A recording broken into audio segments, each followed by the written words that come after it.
Okay, I'm making another video. The title of this video is Why It's Impossible to Ever Truly Think That You Are Wrong. And I'm giving it that title because it's true, but it also seems like an outrageous statement. Like if I was to tell you that it's impossible to think that you're wrong, that's going to sound ridiculous. Nevertheless, it's true, and I'm going to explain that in this video. And if you stick with me till the end of the video, then you can give me your rebuttal after that. But at least follow me through and watch the whole video, and then come up with your own conclusions. So, this one might be a short video. I don't know, it might extend on, but essentially it's a very simple concept. It goes with everything that I've been explaining in my past few videos with the absolute and how it gets split into duality and so on. However, the slight nuance and the wrinkle that the negative side of the dualities, like the dualities are kind of like the two poles, and then there's infinite different dualities, good and bad, up and down, right and wrong, so on and so forth, like infinite different dualities, and they're all basically the two poles, and it's always kind of oscillating between those. However, even though both of the dualities, it doesn't matter which duality you take, any duality you take, like order and chaos, right and wrong, or like black and white, or just literally anything, death, life and death, existence, non-existence, even though they're both incomplete, both only partially true, or like relatively true, conditionally true, even though they're both only conditionally true and not absolutely true, and in a sense they're both equal and opposite, they are usually always a positively charged side of the dualities. Like for example, good is more positively charged than bad. And then you could say order is more positively charged than chaos. And you could say like right is more positively charged than wrong. And even though they're both incomplete, they're both not absolutely true, and they're both equivalent, like they're kind of co-defined and codependent on each other. So in a sense, they're both equal. But at the same time, the negative side of the dualities always negate themselves at the absolute level. So I've explained many times, I use like this little saying that is. So if you say something is, and you're saying that it is, then it is. However, if you take the negative side, it's like plus, and a plus is equal to plus. But then if you take the negative side, a minus and a minus is not equal to minus, it's equal to plus again. Because the negative side of all dualities, their nature, when you take them to the absolute level, is that they negate themselves. And this is why I always say, when people ask, how did everything happen, the creation and so on, they think, how did everything arise out of nothing? When really it didn't, but actually nothing always was nothing, but it's truly nothing. So therefore there must be everything, because nothing negates itself. Do you understand? So it's simple, but it's tricky in practice and in understanding. And this goes as well for thinking you're right or thinking you're wrong.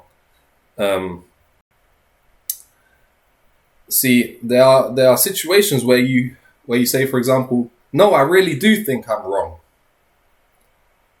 But do you see that if, let's say, for example, we're speaking about, it doesn't even matter, like some political argument, or which religion's more true, or just anything, it doesn't really matter. Yeah, we're arguing about something.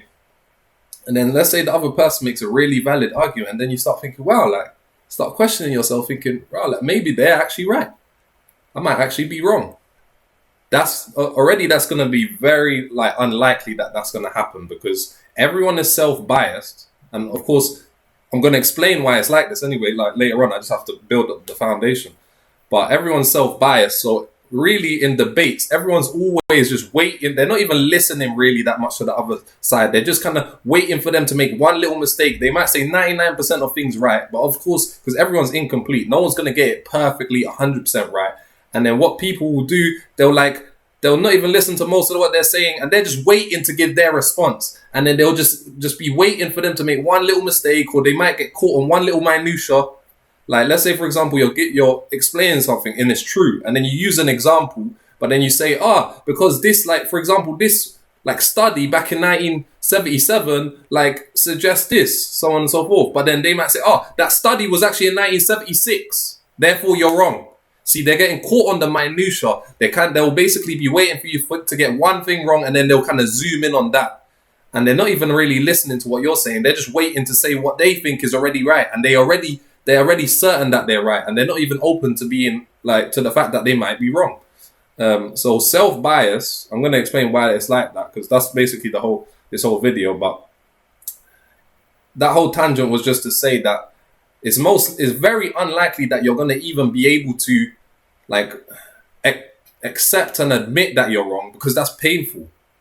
Like, especially if your identity is built upon a certain assumption. Like, if their whole argument is undermining your whole assumption which you built your life upon, that will be very painful to admit that. So, yes, it will be very unlikely that you would even, like, admit that you're wrong. However, let's just say their argument is very, very on point. You can't think of anything that can debunk it. And you think, right, like, I might actually be wrong. And then let's say you really believe, no, I actually am wrong. Or I don't know, so I'm wrong. See how you actually think you're right, that you're wrong. Do you see that to think that you're wrong, you have to first think that you're right, that you're wrong. And it might sound like I'm playing word games and stuff, but this stuff isn't word games. I'm going to, like, really break it down. But it's actually very obvious, like, when you really see it.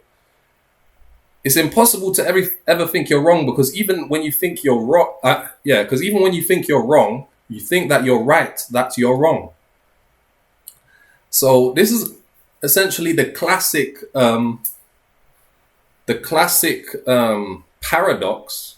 If you've ever seen the paradox, like, there's many paradoxes, and usually what paradoxes are is I kind of got this definition a little bit from a YouTuber that I watch a lot as well, Actualize. He helped me a lot on my journey.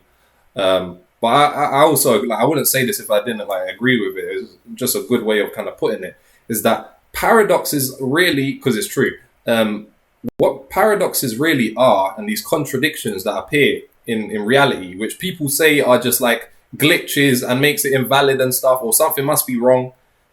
Actually, no, it's not wrong. It's still true. It's contradictory. It's true that it's contradictory. But essentially what these contradictions are is like, kind of, because we're limited beings and we think that everything is limited. Like, your brain can't even, like, think of something unlimited because your mind is limited. So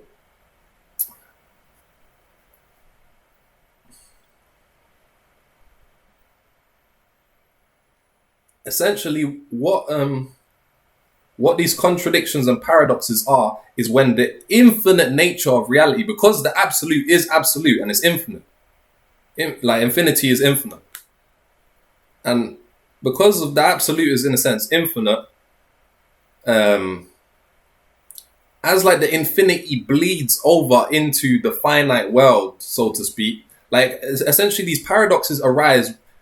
Like, these paradoxes, what they are showing the limit of limitation.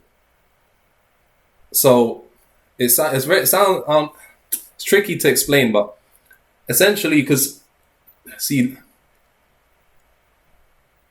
and this is where a lot of scientists and atheists go wrong, because they can be very intelligent, very smart, but there'll be a lot of these things which they'll miss because they're only using logic. And logic is only a tool. And logic can get you very, like, far, but it can't get you to the end. Logic itself is also limited. So it can only get you to a limited destination. It can't bring you to the unlimited. You can't get to the unlimited nature nature of reality through like a logical process. You can't do that. And like every single paradox is basically just, it's a glitch in the matrix, because it's actually showing you, no, actually the world is not limited. Like it's actually infinity here. But when you're trying to put it in a box, which is what we do with limitation, when you try to put infinity in a box, it always escapes. And that's where like it could make sense like for a lot of situations, but then there'll always be that one anomaly or that one contradiction that will break down the whole logic, to where you can say, yes, that logic is true, but only relatively. It's not absolutely true. There's no absolutely true logic. There's no logic in reality that's absolutely true. And in fact, people say, oh yes, like logic is the highest thing, like they think that's the best thing they can use, but actually there's an infinite different amount of logics that you can use. And if you even study Gödel's incompleteness theorem, it will kind of show that there's more truth than proof. There's more truth than things that you can prove or understand logically. So anyway, that was a little tangent just explaining the nature of paradoxes. However, this paradox, which is perfect for this episode, is the paradox, if you've ever seen, this statement is false. And then that statement right there leads to an infinite regress, which I'm basically saying is, it's basically showing you the infinite nature of reality. That statement is false, because you see, if that statement is false, then that statement was actually true that it was false, which means it's true, which means the original statement was false, which means it was like true that it was false, which means that it's true again. See, it literally just yo-yos for infinity. Like if you actually just like really look at the statement, this statement is false. If that statement is false, then it's true that it's false. But then if it's true, then it's not false anymore. So then the statement is false, but then that reinforces that it is false. But then if it is false, then it's true. Do you get it? So it's literally an infinite regress loop. The same with like, for example, with there's like a paradox with if you have an old boat and it's made of like all these pieces of wood, like let's say 100 or 1,000 pieces of wood, and then let's say you replace one piece of wood, then another piece of wood, and then you basically are replacing it, and it's exactly the same shit, but then you've replaced basically over 10 years or something, you've replaced every single piece of wood. Now there's 1,000 new pieces from the original old pieces. It has the exact same structure, but is it the same boat now? Like, at what point did it become a new boat? And there's another one, for example, with the heap of sand. Like, let's say you have a heap of sand and there's like 1,000 like grains of sand or something, and then you take out one like grain, it's still a heap, right? Then you take out another grain, there's still a heap, right? Then you take out another grain, it's still a heap, right? But then at what point does it not become a heap anymore? Like only like when it's only one left, or is like 2 grains of sand, is that a heap? Or 10 grain, like you see like heap, because where it is that heap is like an elastic notion, and it's something that like us as subjects are deciding. Like that's not really an objective like truth, like such a thing as a heap. There's no such thing as a heap. And there's no such thing as a boat. Like that boat never really existed. It only appeared to exist. So even that old boat with those old pieces of thing, or like there wasn't an old boat, there wasn't a new boat, there never even was a boat. But see, the label of the box, when we tried to, because really that was infinity. You was looking at infinity. You was looking at the absolute. But then you tried to put a section of it in a box and say that's a boat. An old boat and a new boat, but those are all imaginary. There was never like one, and then when you replace that one, that's really when it became a new boat. Like, no. Of course not. Like, really just actually look at it clearly, and then you'll see. So it goes with the same thing. This statement is false, and that just goes to prove everything that I've said. And for example, see, like literally, like there's like kind of in a sense 4 ways it could go. If you're right, that you're right, then you're right.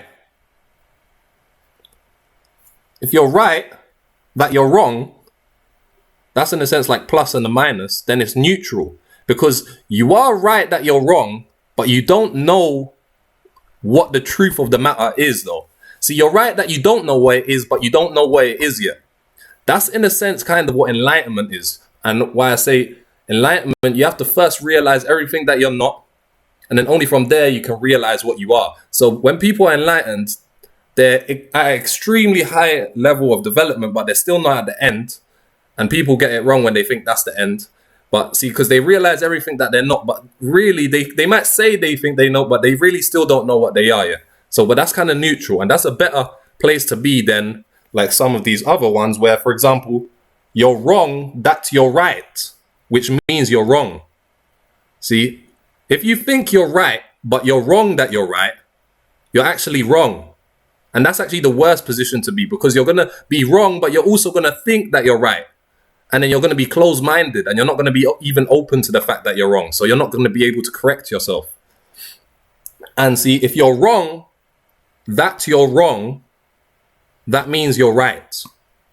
See, if you think you're wrong, but you're actually wrong about the belief that you're wrong, then that actually means you're right in the first place. See, so these are the 4 ways that it can be.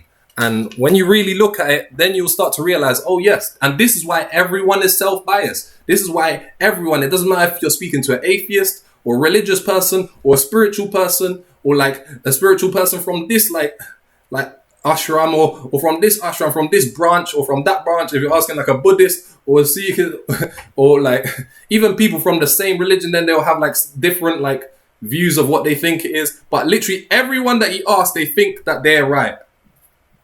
Have you noticed that? Like, why even people who are the most deluded in a sane asylum, like the most deluded people, they're the ones who are actually the most certain. And that's as I've explained in my very first few videos, how you start at the bottom in certainty. Everyone's really in certainty, but that's certain falsehood.